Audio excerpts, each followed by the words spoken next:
Chegou a hora da gente receber Igor Lucena, economista e doutor em Relações Internacionais. Sempre muito bem-vindo, Igor. Obrigada pela presença. Olá, Paula. É um prazer estar aqui com vocês.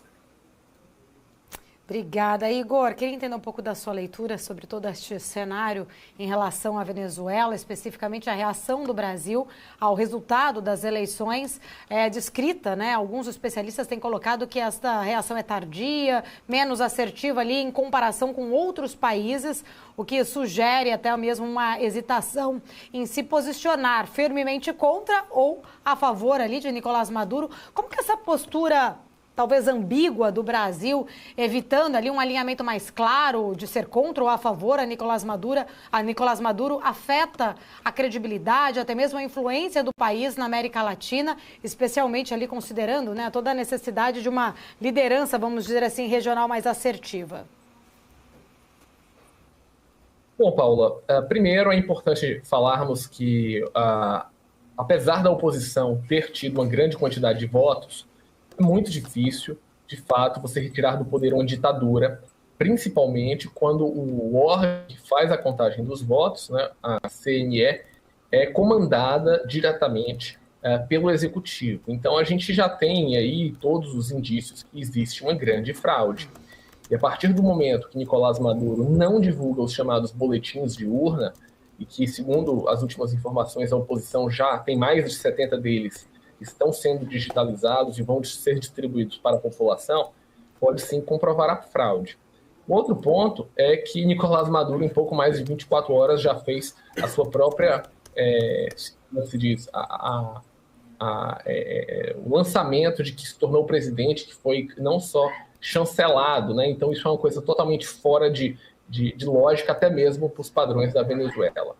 Então, quando a gente fala sobre Brasil, tem dois pontos de vista. Primeiro, acho que é importante dizer que o Brasil saiu daquela visão de dizer que a ditadura venezuelana era uma democracia.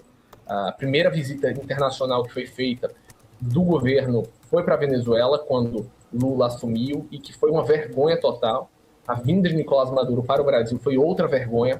Isso impactou até mesmo os números de política interna do governo Lula.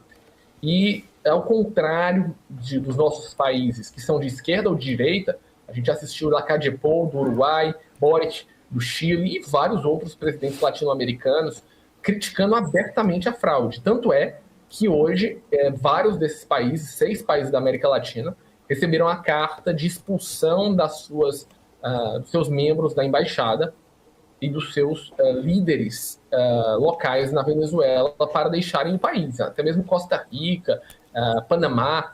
E tudo isso mostra que, de fato, esses países não concordam com a ditadura e acertam radicalmente que houve uma fraude.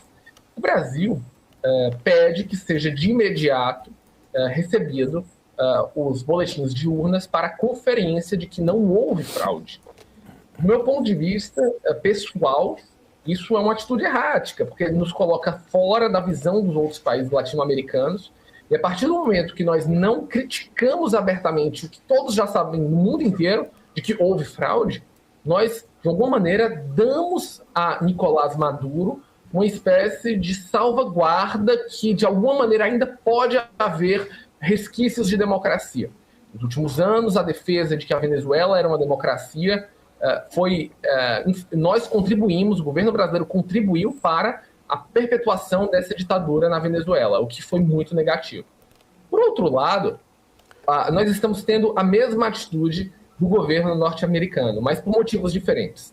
O governo americano pede que haja a mostra dos boletins de urna, porque ele é visto como um grande inimigo do povo venezuelano. Se ele, de primeiro momento, rechaçasse sem fazer esse primeiro movimento, isso poderia atrapalhar até mesmo a oposição e colaborar com a visão de Maduro de que estava tendo algum tipo de golpe contra ele, o que seria um absurdo. Já no governo brasileiro, apesar do mesmo acto ser parecido ou quase igual com o dos Estados Unidos, o que ocorre é uma visão ideológica de, obviamente, de retirada do apoio, ainda que gradativa, mas ainda existem pessoas no governo até mesmo o chanceler Amorim, que compactuam com a visão do governo da Venezuela, mas sabem que há um limite para tudo. Então, acho que o governo brasileiro, ele erra e acerta ao mesmo tempo.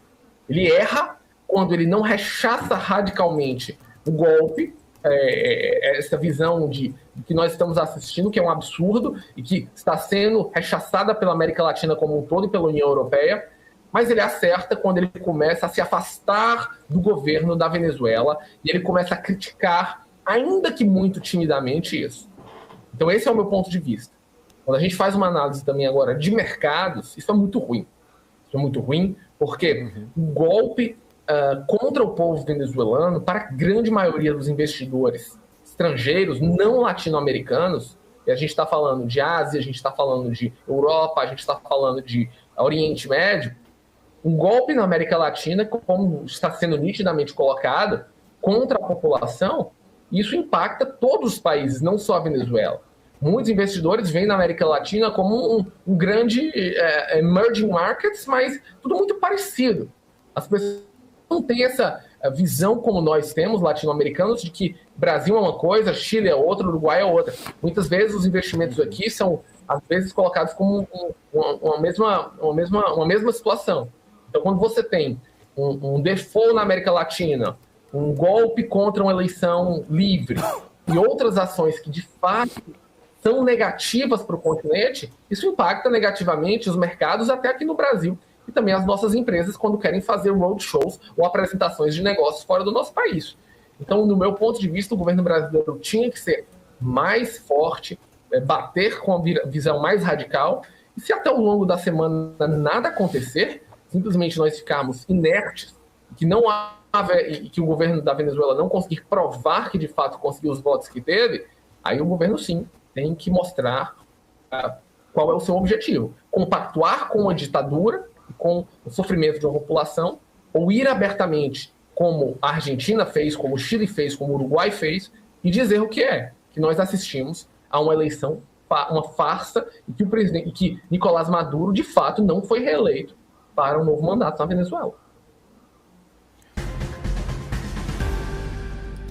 Gostou desse vídeo? Não esqueça de deixar o seu like aqui na programação do YouTube e acompanhar o restante dos nossos conteúdos. Eu deixei separado aqui 2 vídeos super interessantes sobre economia e negócios. Então, clique nestes links e, claro, acompanhe o restante da programação da BMC News. Informação que gera valor.